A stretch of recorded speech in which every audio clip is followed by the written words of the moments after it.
Hi everyone, I hope you're all well. So I am filming, editing and uploading this on the last day of 2020 and it has been a year. I can't believe it's just flown by so quickly. I feel like every year people always say, wow, that year went by so quick, but probably because of the fact that we've spent the majority of this year stuck indoors, it feels like it's gone by really quickly to me because I've just seen like every day is pretty much the same thing. I thought that I would attempt to do one of those videos that I've watched constantly throughout 2020, and I thought that I would try it out myself, and it is the assumptions about me video. So I asked on social media, my social media links are down below, for your assumptions about me, and I'm just going to read through them and see what you guys have thought about me.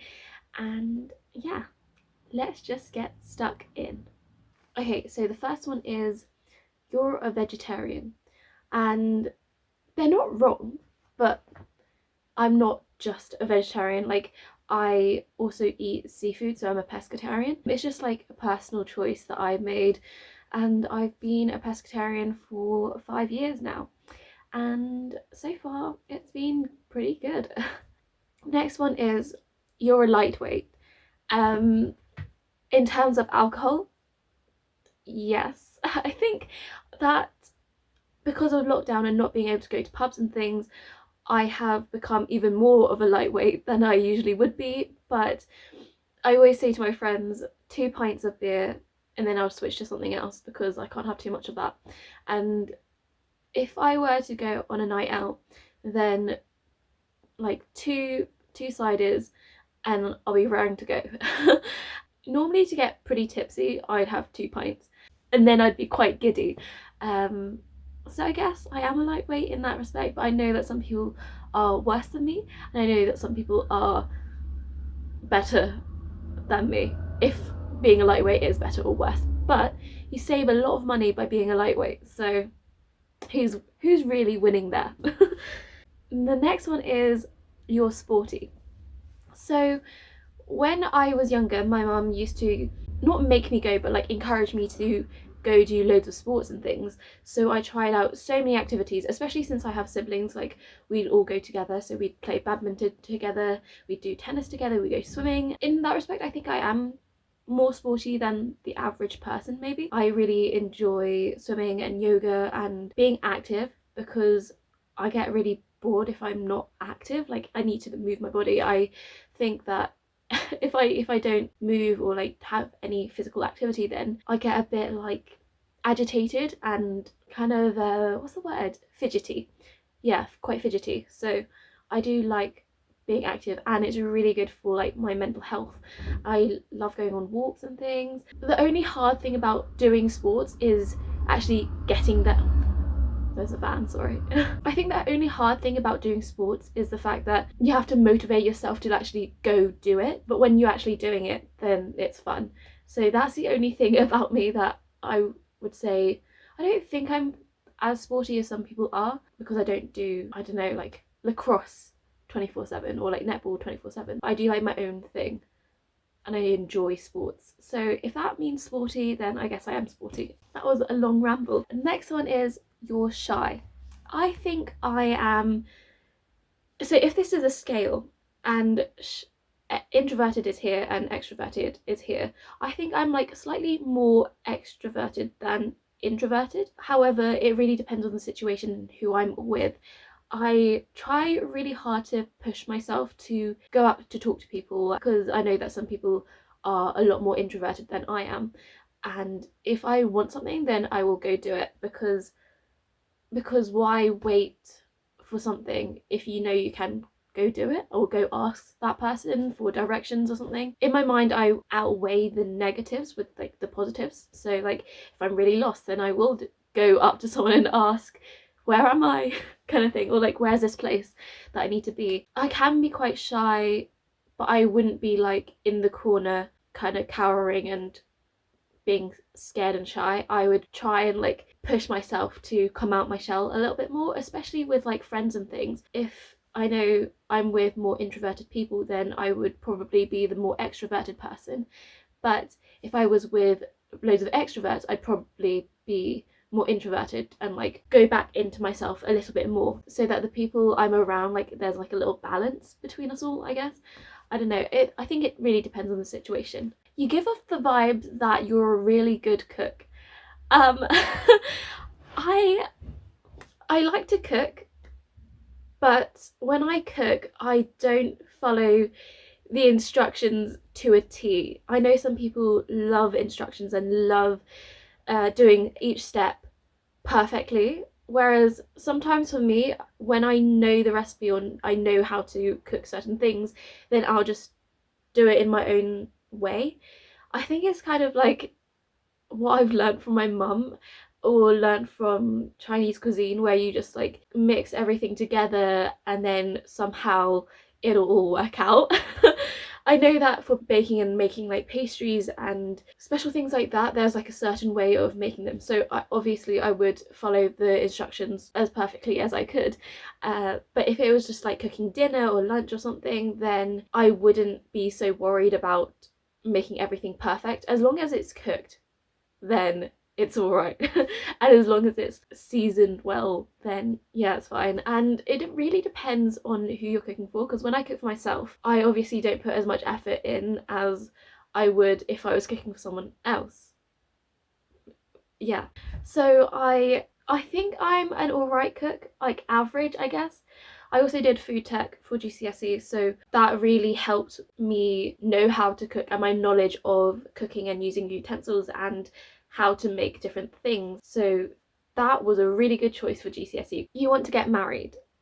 I think I do. I've always thought of myself as someone who would get married, and it's really weird because when I was younger, I thought by the time I'm 24, I would love to get married, have kids, and have a house and things. But when you reach like 18, 20, 22 now, you're like, wait, people can have careers and then have kids later on and like get married later on. Getting married now for me is like in the future, yes, I would like to see myself getting married. I think that would be nice. There's loads of family questions. You want kids, and then there's another one that says you want 3 kids. I'd like to see myself having kids, but having 3 is a no, thank you. I think I'd like to have like an even number of kids, so like 2 or 4. Just because I'm the middle child, and when I was growing up, I really didn't like being the middle child. Like, I don't mind it now because I've been the middle child for so long. Having an even number would be good, so not 3. Also, it would also depend on how I feel when I'm at that stage of my life, because I might shoot out 1 kid and then be like, I can't do this anymore. It's too early to know or decide. The next assumption is you're intelligent. I think intelligence is a tricky like category, because you could be really smart in so many different ways, in terms of knowing like pub quizzes, being able to do pub quizzes, or having like a really good job and business, or street smart, or like logical thinking and things.